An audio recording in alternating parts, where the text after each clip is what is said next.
Mom said, "You're the most useless kid we have." Everyone went quiet. I stood up and said, "Then stop calling me every time you need money." Her face dropped, and the whole room froze.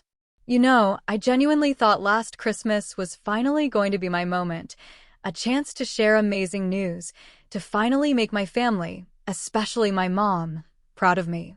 I was engaged to the man of my dreams and had just landed a huge promotion at work, something I'd poured 3 years of my life into. But instead, that night blew everything apart between us. And honestly, it was probably the best thing that ever happened to me. To really get it, you need to understand what it was like growing up. I was always the middle child, which in my family meant I was practically invisible.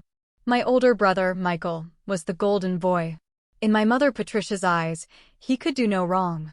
He's a doctor now, and she never, ever lets anyone forget it. Then there was Karen, my younger sister. The precious baby, the little princess who got away with absolutely everything and grew up to be a successful lawyer. And me? Linda, stuck right in the middle, constantly scrambling, desperate to earn even a fraction of the attention and love they seemed to get so effortlessly. From the time I was old enough to grasp our family dynamics, I knew I had to work twice as hard for half the recognition. Michael could bring home B's and get praised, but I had to maintain straight A's just to earn a simple nod of acknowledgement. When Karen threw tantrums and broke things, it was cute. She was just expressing herself. But if I so much as raised my voice, I was being disrespectful and needed an attitude adjustment. I remember spending countless hours in high school working part-time jobs at the local grocery store and tutoring younger kids. Not because we needed the money, but because I truly thought if I could contribute financially, maybe, just maybe, my parents would finally see my value. I saved every penny to buy my mom flowers on Mother's Day, jewelry for her birthday, and thoughtful Christmas gifts I'd spend weeks picking out. Michael and Karen? They'd grab something last minute from the mall, and somehow, their gifts always got the biggest smiles and the longest hugs. College was supposed to be my fresh start, my chance to prove myself in a field I was passionate about. I chose marketing because I loved the creativity, the strategy, the way you could tell a story that connected with people. But when I told my family my major, my mother's face fell. It was like I'd just announced I was dropping out entirely. "Marketing," she'd said, her voice dripping with disappointment. "That's not a real career, Linda. That's just playing with pretty pictures and slogans. Why can't you be more like Michael and choose something that actually helps people? Or like Karen, something that requires real intelligence and makes a difference in the world?" Those words stung deeply. More than I let on at the time. But I pushed through, graduated with honors, and landed my first job at a small marketing firm downtown. I worked my way up slowly, taking on extra projects, staying late, coming in early, proving myself over and over. Every small victory, every client I landed, every campaign that succeeded, I'd call home, bursting with excitement to share the news. The conversations always ended the same way. "That's nice, dear. Did I tell you Michael just got published in another medical journal? Or Karen just won another case? She's really making a name for herself." For years, I kept trying. I sent cards for every holiday, called every week, remembered birthdays and anniversaries.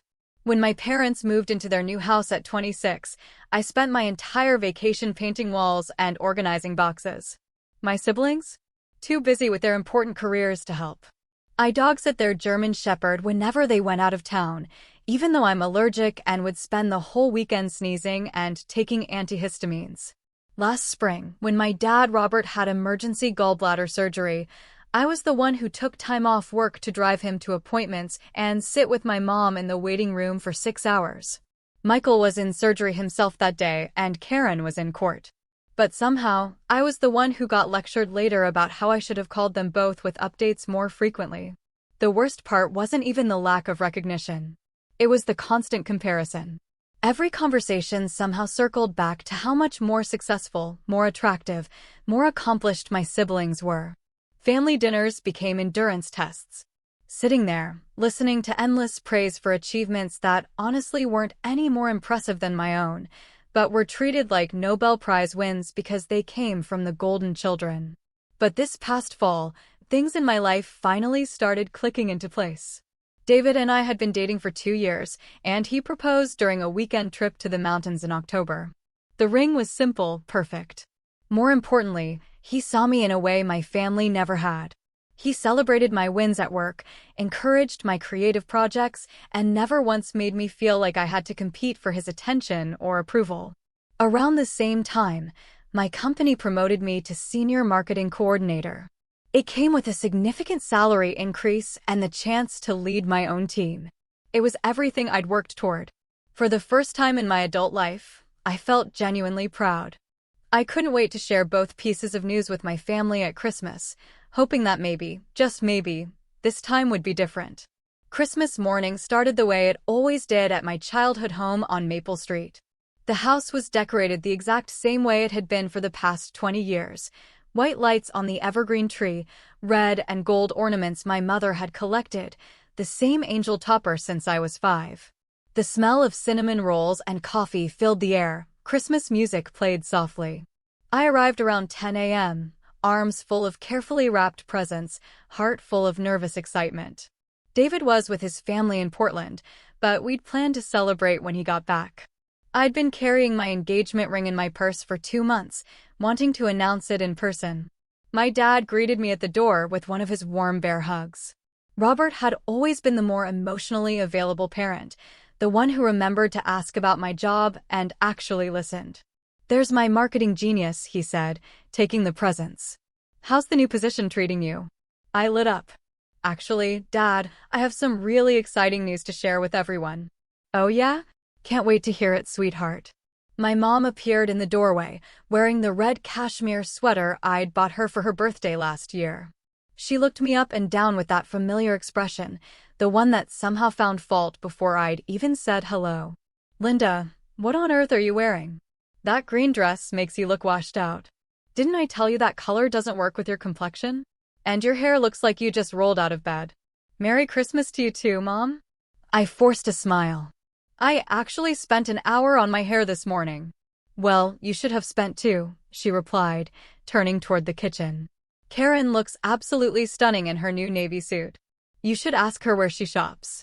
My sister Karen was already in the living room, looking, indeed, gorgeous in a tailored navy outfit that probably cost more than my monthly rent. She worked for a prestigious law firm and had the wardrobe to match. Michael was on the couch in his expensive watch and designer sweater, scrolling through his phone, checking messages from the hospital. "Look who finally decided to show up," Karen said with a smirk.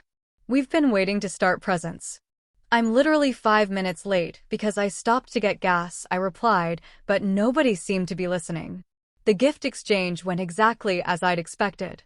Michael gave everyone gift cards he'd clearly picked up last minute, but they were expensive ones from high-end stores. So, Mom gushed about how thoughtful and generous he was. Karen had bought our parents a weekend getaway to some fancy spa resort, which earned her 20 minutes of praise and excited planning conversations. I'd spent weeks picking out personalized gifts for everyone, a vintage medical textbook for Michael related to his specialty, a beautiful leather briefcase for Karen with her initials engraved, and a custom photo album for my parents filled with family pictures from the past decade that I digitized and printed myself. "Oh, how nice," my mother said, flipping through the album quickly. "This must have taken you some time." "I spent about 40 hours on it," I said. "I had to scan all the old photos and restore some damaged ones, then design the layouts." "That's sweet, dear. Michael, show everyone that new watch your colleague gave you." And, just like that, the conversation moved on. My dad squeezed my shoulder and whispered, "This is beautiful, Linda." "Thank you." But the moment had already passed. As morning turned into afternoon, more family members arrived. Aunt Susan, Uncle Frank, cousins Janet and Robert Jr., and my grandmother, Eleanor. The house filled with laughter and conversation, and I found myself gravitating toward the kitchen, helping my mother with dinner preparations like I always did. "The turkey needs to come out in 20 minutes, she instructed, not looking up from the potatoes she was mashing. "And someone needs to set the table." "Where's Karen?" "She's in the living room talking to Grandma Eleanor." "Well, she shouldn't have to worry about kitchen work." She works so hard during the week. I bit my tongue. I worked just as hard during the week, but somehow that never seemed to factor into these calculations. As dinner time approached, my nerves built. I'd planned to make my announcement during dessert, when everyone would be relaxed and in a good mood. I kept touching the ring box in my purse, reminding myself that this was good news, happy news, the kind that should bring families together. But as I watched my mother light up every time Michael mentioned his latest case or Karen talked about her recent court victory, I started to wonder if I was setting myself up for disappointment once again. Dinner was served at 3 p.m. sharp, just like every Christmas for as long as I could remember.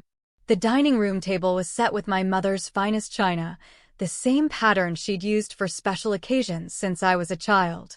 Grandma Eleanor sat at one end, my father at the other, and the rest of us filled in the sides, according to an unspoken hierarchy that somehow always put me between my youngest cousin and the empty chair where my grandfather used to sit.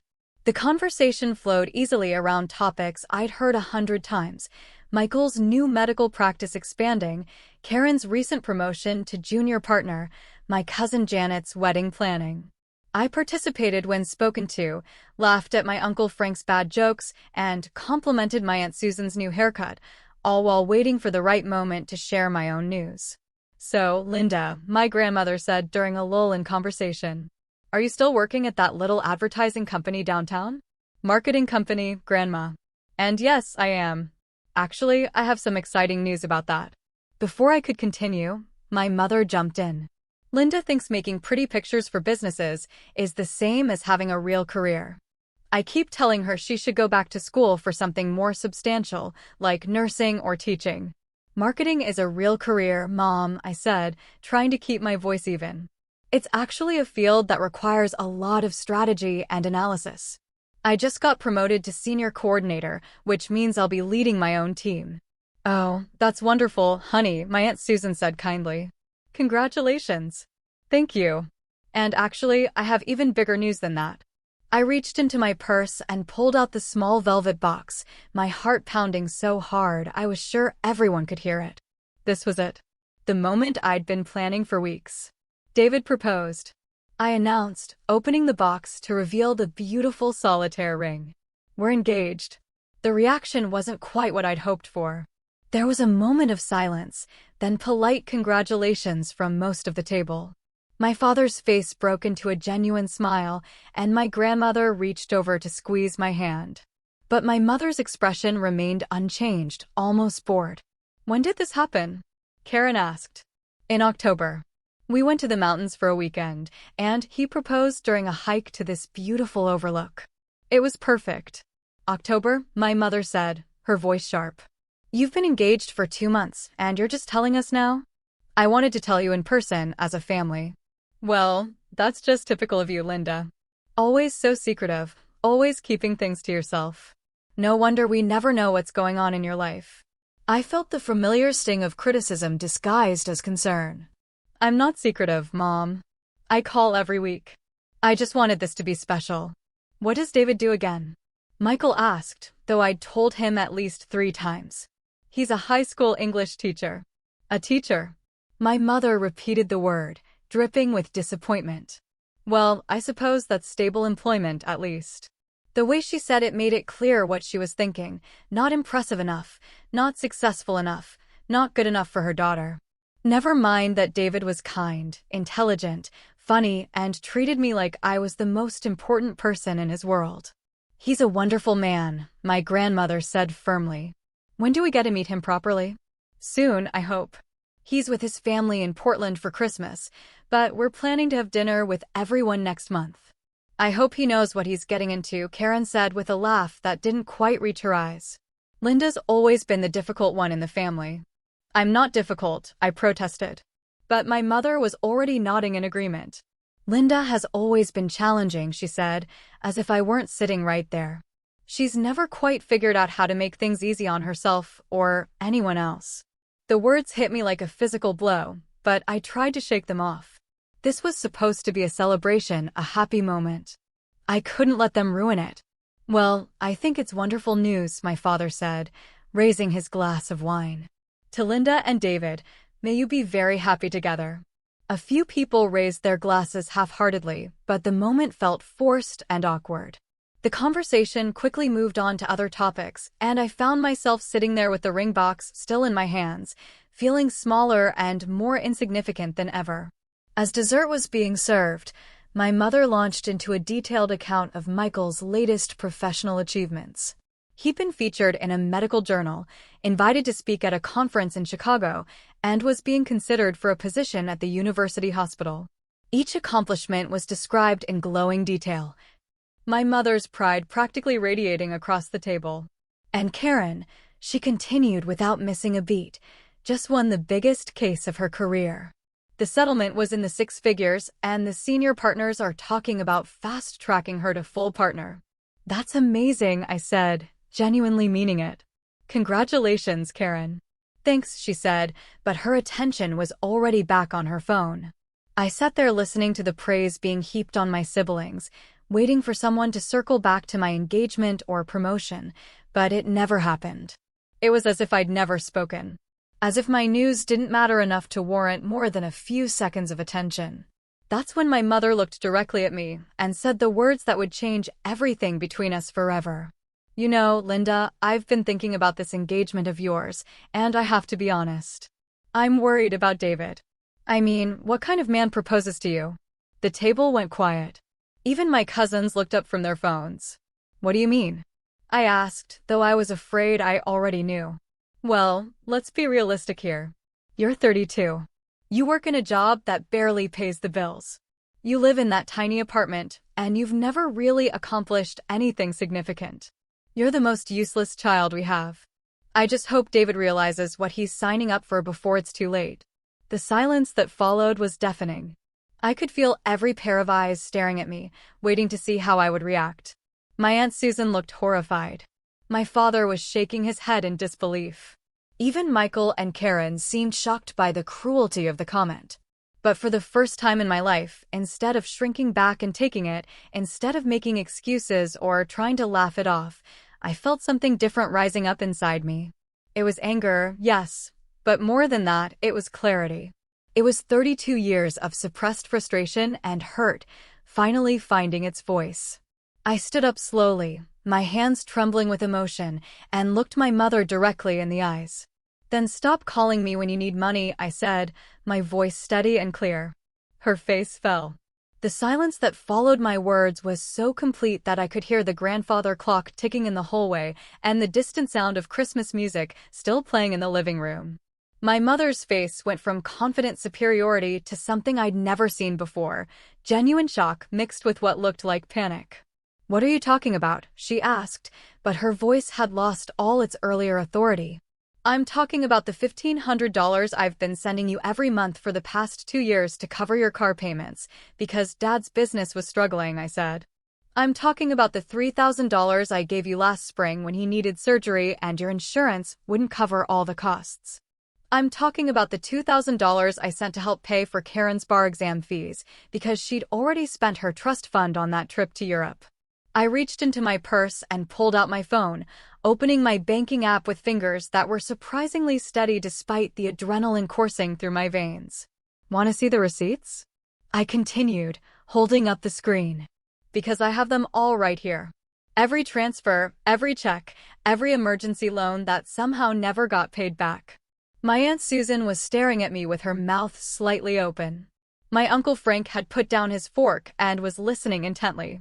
My grandmother was nodding slowly, as if pieces of a puzzle were finally clicking into place. "Linda," my father started, but I wasn't finished. "Remember last Christmas when Michael's student loans went into default because his new practice wasn't bringing in enough money yet? Who do you think paid those off? It wasn't Mom and Dad, because they were still recovering from Dad's medical bills. It was me, for $1,000 that I'd been saving for a down payment on a house." Michael's face had gone pale. "Linda, I didn't know." "Of course, you didn't know. Because Mom made me promise not to tell anyone. She said it would embarrass you, and that I should just consider it my contribution to the family." "My contribution?" As if I haven't been contributing my entire adult life. I turned back to my mother, who was opening and closing her mouth like she was trying to find words that wouldn't come. You want to know what kind of man proposes to someone like me? The kind who sees that I've been single-handedly keeping this family financially afloat while working my supposedly meaningless job and living in my supposedly pathetic apartment.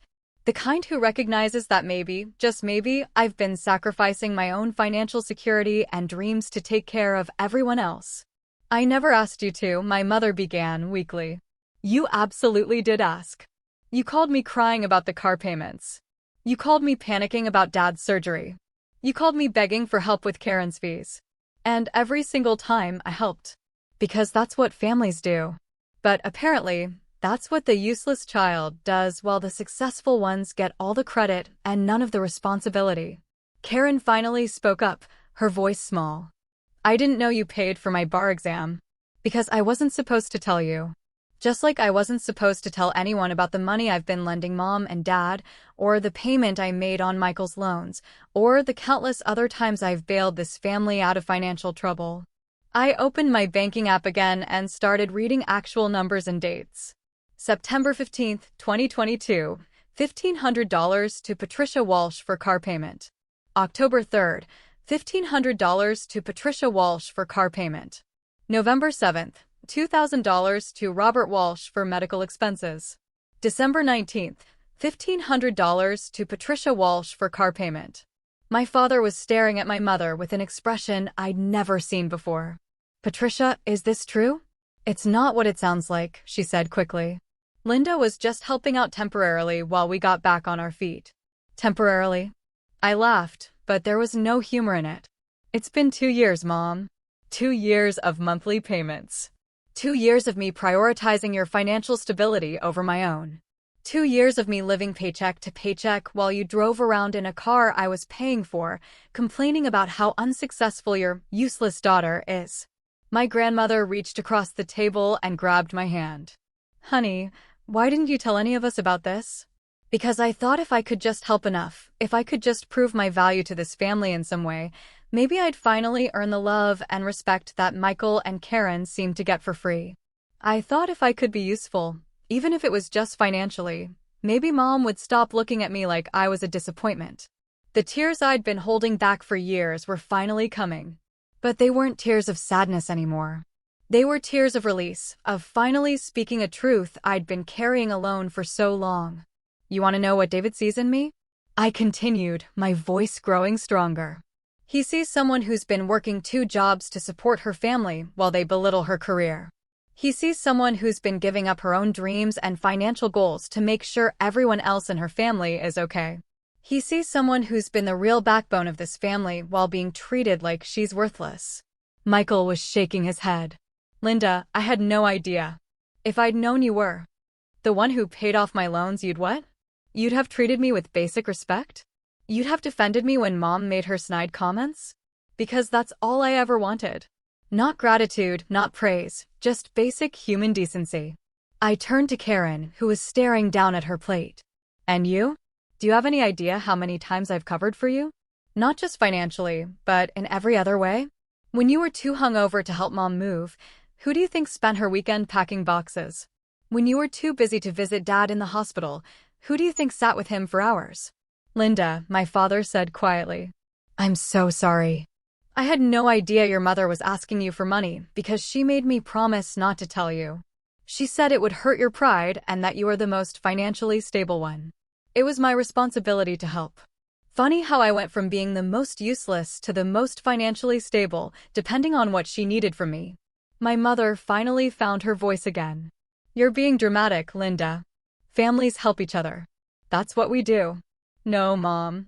What families do is support each other emotionally and treat each other with respect.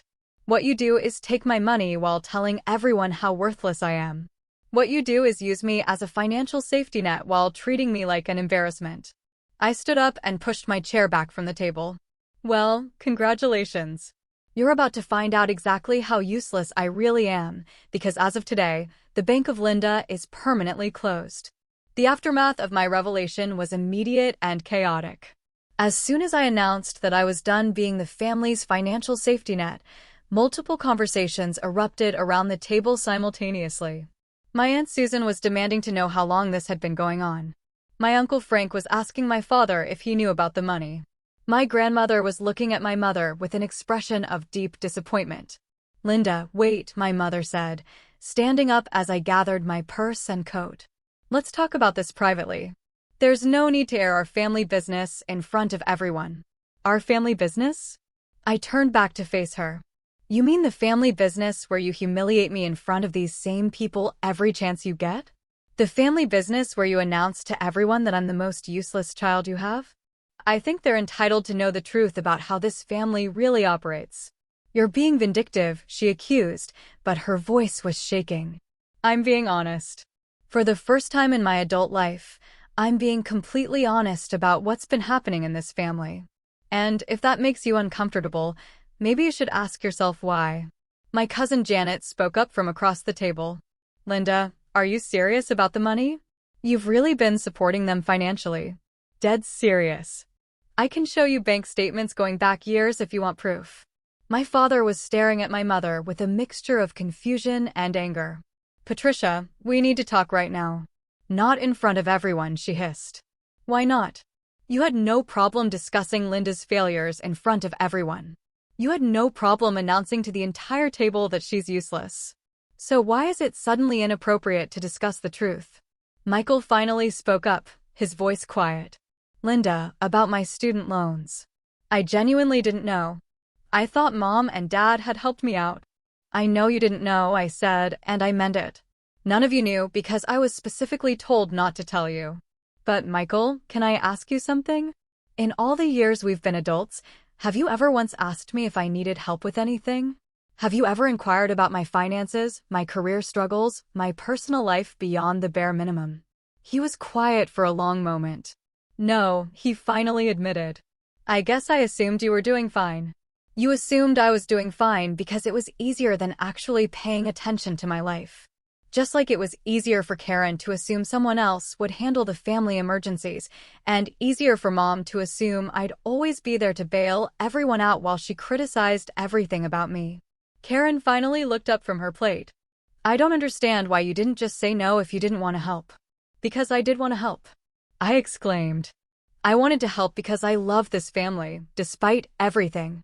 I wanted to help because I thought maybe if I proved my value in some tangible way, I'd finally be treated like I mattered. But I see now that no amount of financial support was ever going to change how you all see me. My grandmother cleared her throat, and the room went quiet.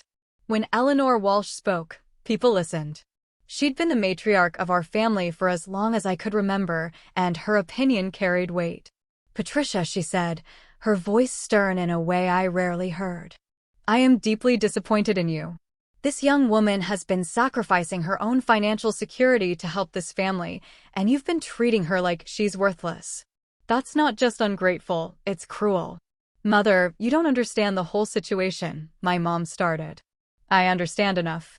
I understand that Linda has been working 2 jobs to support herself and apparently half this family, while you've been telling everyone who'd listen that she's not good enough.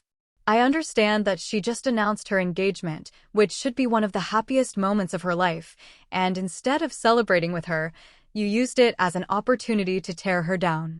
The room was silent, except for the sound of my mother's rapid breathing.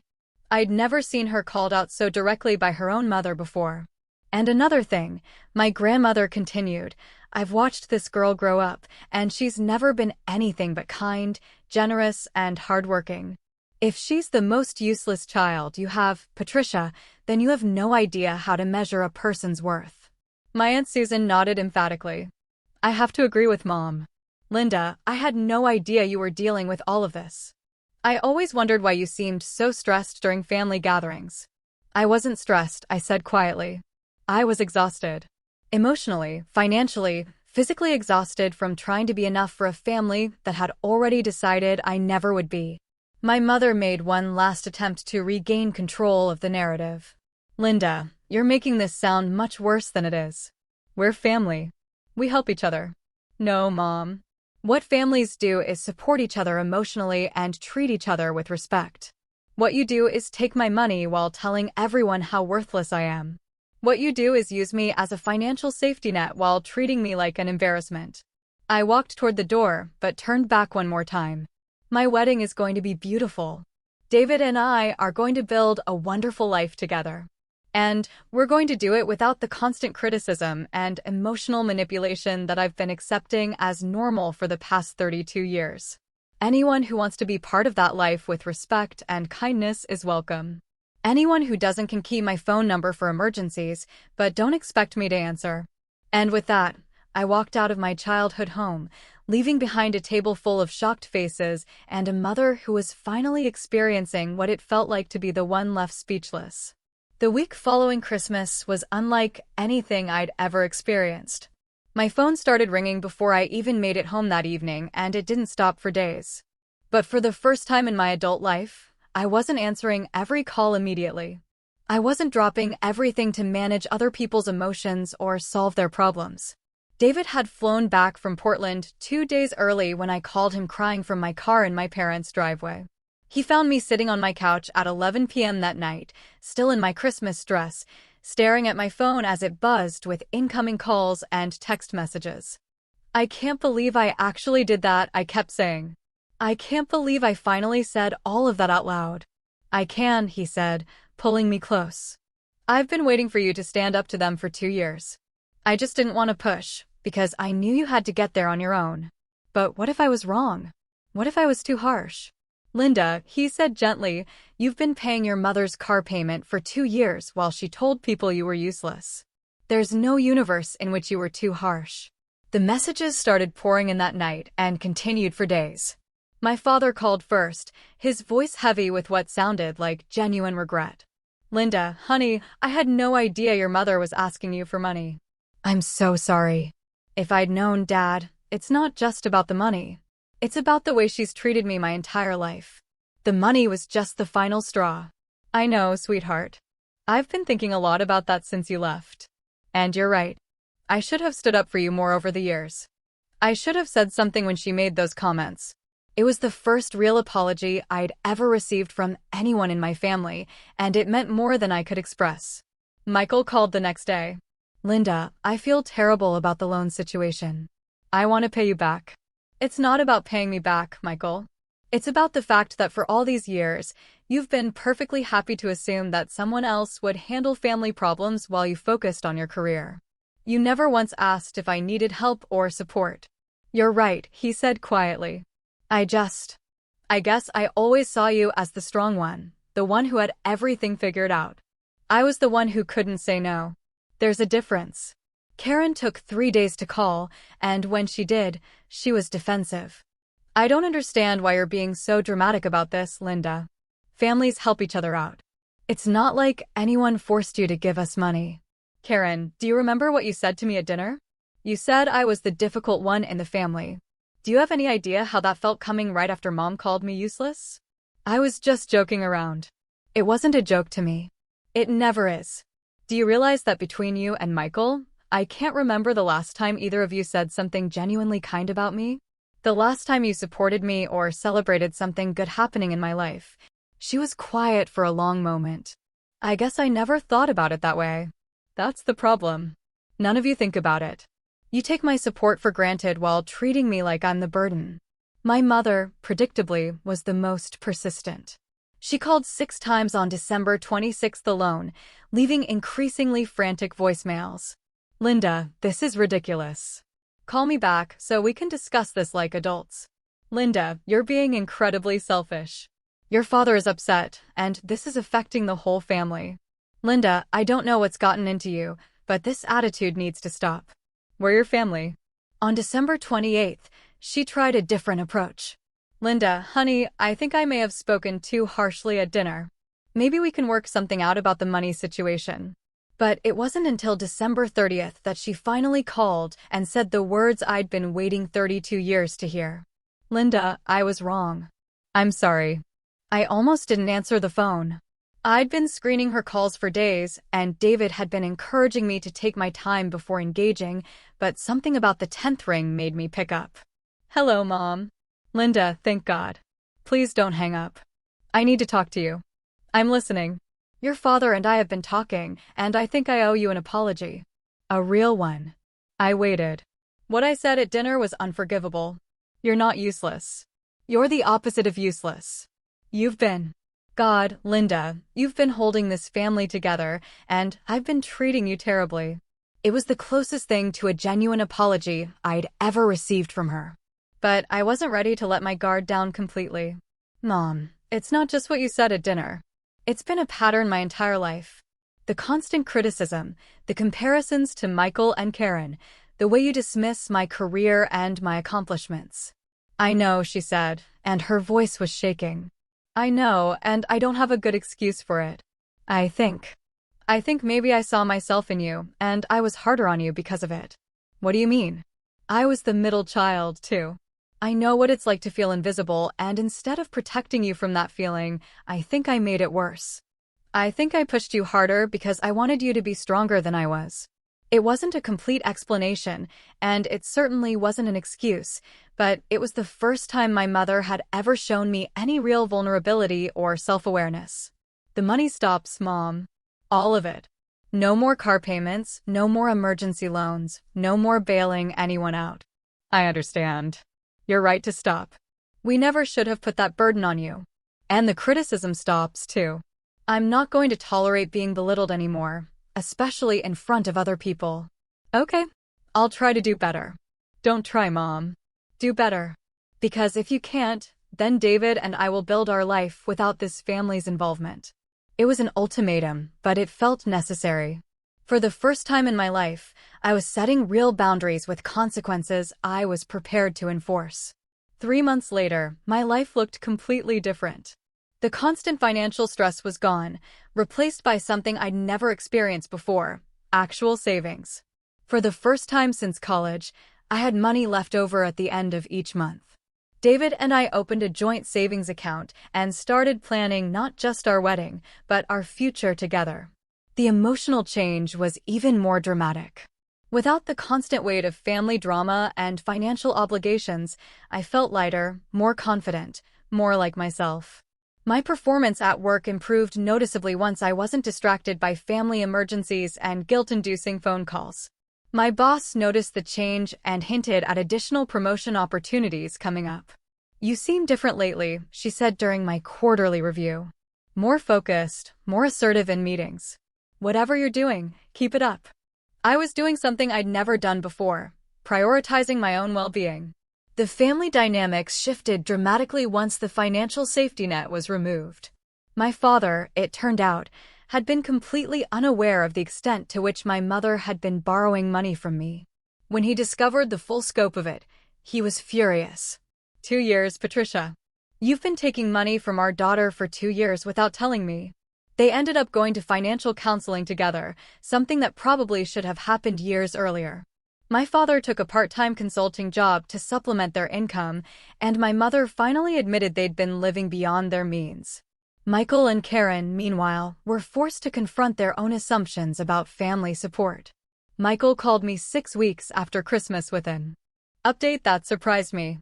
I've been thinking a lot about what you said, he told me, about how I never asked if you needed help. And you're right. I was so focused on my own problems that I never considered you might have your own. I appreciate you saying that, I replied. I want to do better. And I want to start by asking, is there anything you need help with? Anything I can do to support you? It was such a simple question, but it was the first time any of my siblings had ever asked it. We ended up having a 2-hour conversation about my career goals, my relationship with David, and my plans for the future. For the first time as adults, Michael seemed genuinely interested in my life as a person, rather than just as a family obligation. Karen took longer to come around. She was still defensive about the money situation and seemed to view my boundary setting as a personal attack rather than a necessary change. But even she eventually started to shift her perspective, especially after a conversation with our grandmother. Eleanor had apparently given both of my siblings quite the talking to about their treatment of me over the years. Your sister has been sacrificing for this family while you two were building your careers, she'd told them. The least you can do is treat her with the respect she deserves. My relationship with my mother remained the most complicated. She was clearly trying to change her behavior, but decades of ingrained patterns don't disappear overnight. She'd catch herself mid-criticism and apologize, or make an effort to ask about my work in a way that didn't sound dismissive. It felt forced at first, but gradually it started to feel more genuine. The real test came when David and I started planning our wedding.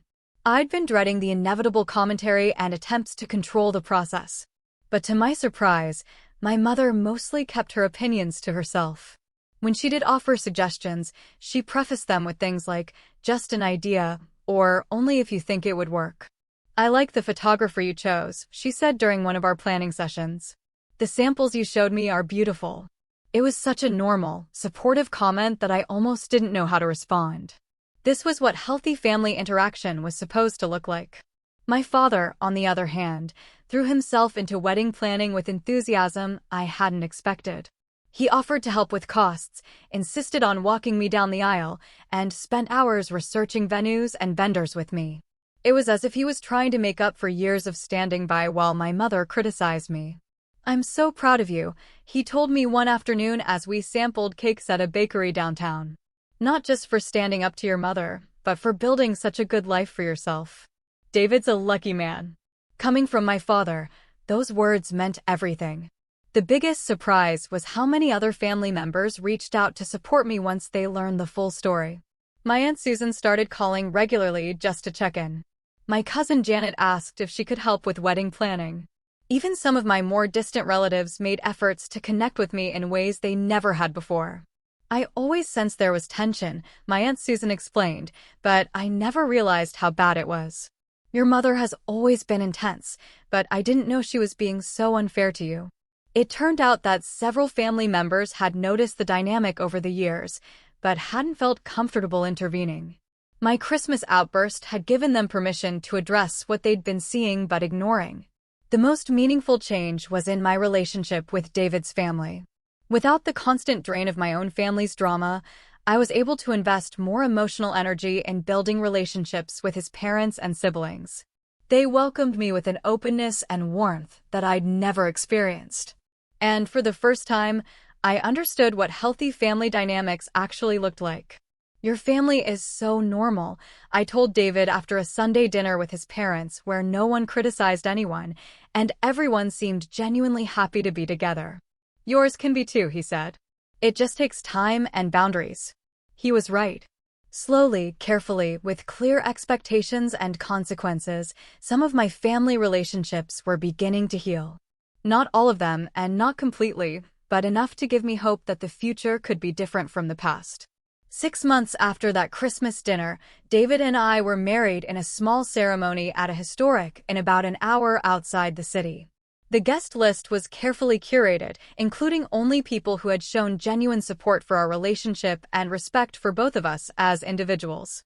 My father walked me down the aisle with tears in his eyes. My grandmother sat in the front row, beaming with pride. My mother was there too, dressed beautifully and behaving perfectly, but I could see the effort it was taking her to hold back her usual commentary. Michael and Karen both attended and even seemed genuinely happy for us. But the people who mattered most were the ones who had supported me unconditionally. David's family, who had embraced me from the beginning, my Aunt Susan and cousin Janet, who had become real sources of emotional support, and my longtime friends, who had watched me struggle with family dynamics for years and were thrilled to see me finally standing up for myself. "You look radiant," my grandmother whispered as she hugged me after the ceremony. "Not just beautiful, but truly happy." That's what I've been waiting to see. During the reception, my father gave a speech that brought me to tears. "Linda has always been the heart of our family," he said, even when we didn't appreciate her properly. "She's kind, generous, hardworking, and loyal to a fault." "David, you're not just marrying a wonderful woman. You're marrying someone who will move heaven and earth for the people she loves. I just hope you never take that for granted the way some of us have." It was his public acknowledgement of the years of imbalance, and it meant everything to me. Even my mother managed to say something appropriate during her brief remarks. "Linda, I'm sorry it took me so long to see what an amazing daughter I have. I hope you and David build a beautiful life together." It wasn't a complete repair of our relationship, but it was progress. The most important moment of the day, though, came during our first dance. As David and I swayed to music in front of all the people who truly cared about us, I realized that I felt something I'd never felt before at a family gathering, completely, genuinely happy. No regrets? David whispered in my ear. None, I said, and I meant it completely. The months that followed were a revelation. Marriage to David was everything I'd hoped it would be and more. We bought a house together, using the money I'd been able to save once I stopped subsidizing my family's lifestyle. We traveled. We entertained friends. We built traditions that were ours alone. My career flourished in ways I'd never imagined possible. Without the constant emotional drain of family drama, I had energy to invest in my work that I'd never had before. I led successful campaigns, built strong relationships with clients, and earned the promotion my boss had hinted at. The girl who had been called useless was now running her own department. Some family relationships continued to improve gradually. My father and I developed a genuine friendship, talking regularly about everything from work to books to his new hobby of woodworking. Michael made real efforts to be present in my life, calling to check in and even asking for my advice on personal matters. My grandmother became one of my closest confidants, someone I could talk to about anything without fear of judgment. My relationship with my mother remained complicated but functional.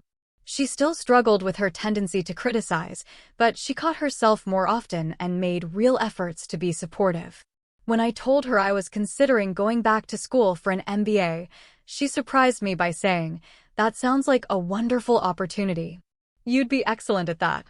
It wasn't the enthusiastic support I might have gotten from Michael or Karen, but it was respectful and encouraging, which was more than I'd ever expected from her. Karen and I found a cordial but distant equilibrium. We were polite at family gatherings and exchanged pleasantries, but we never developed the close relationship I'd hoped for. That was okay, though. I'd learned that not all family relationships can be fixed, and that's not necessarily a reflection of personal failure. The most profound change was internal. For the first time in my adult life, I wasn't constantly seeking approval or trying to prove my worth. I knew who I was, what I'd accomplished, and what I brought to my relationships. David's love and respect had shown me what it felt like to be valued for who I truly was. And I'd learned to value myself the same way. One evening, almost a year after our wedding, David and I were having dinner when my phone rang. It was my mother, which wasn't unusual by then, but something in her voice was different. "Linda, I need to tell you something," she said. "Your father and I were at the grocery store today, and I ran into Mrs. Henderson from down the street. She was asking about you, and I found myself telling her about your promotion and your new house and how proud I am of you. And then I realized I don't think I've ever actually told you that." "Told me what, Mom?" "That I'm proud of you. That I've always been proud of you, even when I was too stubborn or too focused on what I thought success should look like to admit it. You're an incredible woman, Linda. You're kind and strong and successful and generous, and I'm sorry it took me so long to say that out loud." It was the conversation I'd been waiting for my entire life. And it came at a time when I no longer needed it to feel complete. But that made it even more meaningful, because it felt genuine rather than desperate. "Thank you, Mom," I said. "That means a lot." "I love you, sweetheart." I should have been saying that more often, too. "I love you, too." After I hung up, David looked at me with a smile. "How does it feel?" "Good," I said. And I was surprised to realize I meant it. It feels really good. But also, I think I would have been okay either way. And that was the real victory. Not that my family had finally learned to treat me with respect, though that was wonderful. The real victory was that I'd learned to respect myself enough to demand better treatment and to build a life that didn't depend on their approval for my happiness. I'd learned that sometimes the most loving thing you can do for yourself and for others is to stop accepting unacceptable behavior. I'd learned that financial independence and emotional independence go hand in hand. Most importantly, I'd learned that the family you choose can be just as important as the family you're born into, and that surrounding yourself with people who see your worth doesn't make you selfish. It makes you whole. The little girl who had spent her childhood trying to earn love had grown into a woman who knew she was worthy of love just as she was. And that made all the difference in the world. Have you ever had to set difficult boundaries with family members who took your support for granted? I'd love to hear your stories in the comments below. And if this resonated with you, thank you for listening to my story, and I hope it helps someone else find the courage to speak their truth. Wishing you all the strength to know your worth and the courage to demand the respect you deserve.